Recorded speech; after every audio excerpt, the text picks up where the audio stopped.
Well, good morning everyone. It's the 12th of June and I'm back on location doing a bit of garden maintenance, restoration and tackling some of the spring flowering shrubs like the one behind me, which is Forsythia. So, what do we know about Forsythia? So, spring flowering shrub, yellow flowers, absolutely masses of flowers borne on the bare stems. The variety behind me is linwood, so it gets to about 2 meters, maybe a little bit more than that, and they also get pretty wide, so they have sort of the arching branches, as you can see, but they also gradually clump up and sort of sucker around as well, so you need to keep them in check because they do get pretty vigorous. So let's turn the camera around and have a look.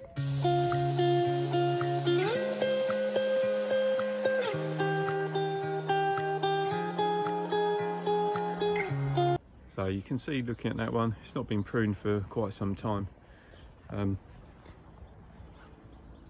Old growth, new growth, and it all comes from that base, so it creates like this goblet type approach, which makes for a very congested plant, which quite quickly cuts the light out to the base and to the centres.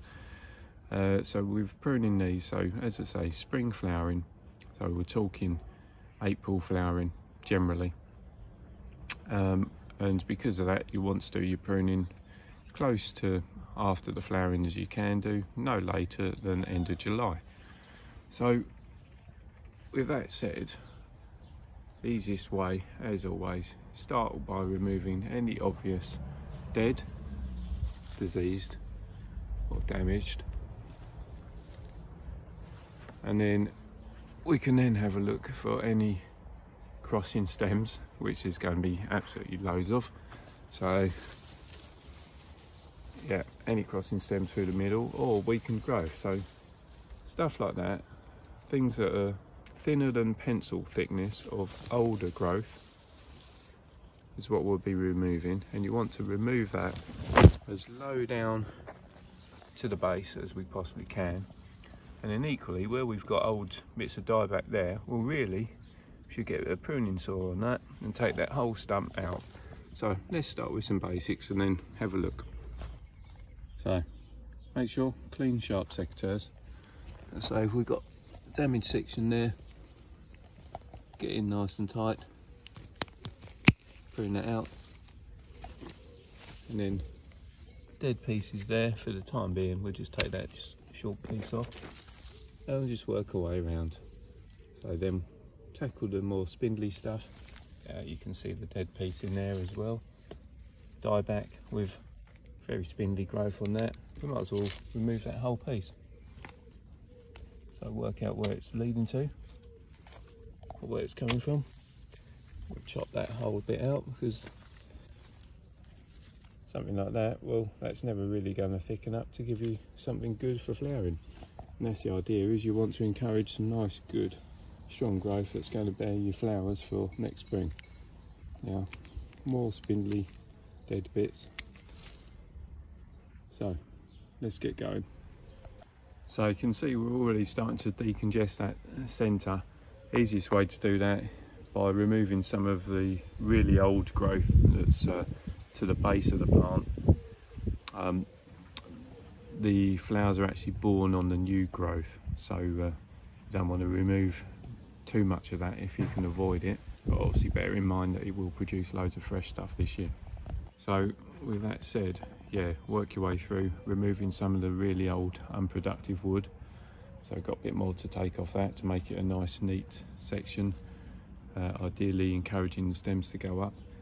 And by removing some of this older stems like this, you can see that they're not that productive anyway, but they do cut out a lot of light and cause obstruction as it goes through. So start with your base, thin that out, then you can then work your way through to tidy accordingly. So I'll just show you a good example there. So you got some damage and whilst it's a nice thick stem, it's not the best. We're not really going to miss it. So prune back to just above this parent here. Both of these will be nice and strong. Allows you to remove it and again decongest that top section. And you can do the same actually, see on these bendy stems. Go to where you've got a nice healthy joint and prune. If that's not quite right, then go a bit higher and that maintains shape for you. And it just encourages the plant to become a bit more upright rather than all falling over and casting shadow to any plants below. There we are. So that is pruning finished, and whilst you probably think it looks quite scruffy, actually that's fine. We've opened up the middle quite nicely. You can now see through to the fence. The base is far less congested, free from a lot of the older, less productive wood, and we've still managed to retain plenty of this nice fresh growth, which is the growth that is going to carry all the flowers for next year.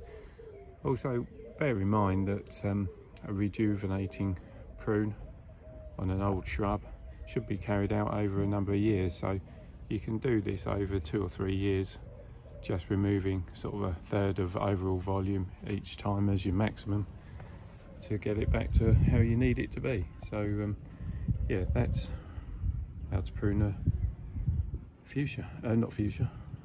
Forsythia. So that's it done. That's how to prune a Forsythia. I'll include a couple of photos to show what the flowers do look like in the springtime if you're unsure. But yeah, makes a lovely freestanding large shrub if you leave it, or you can train it as a nice wall shrub.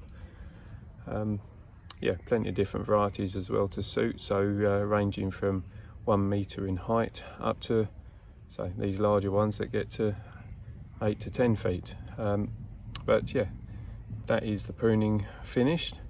If you do have any questions, then obviously please send them to me. If you like what I'm doing, then please subscribe to the channel.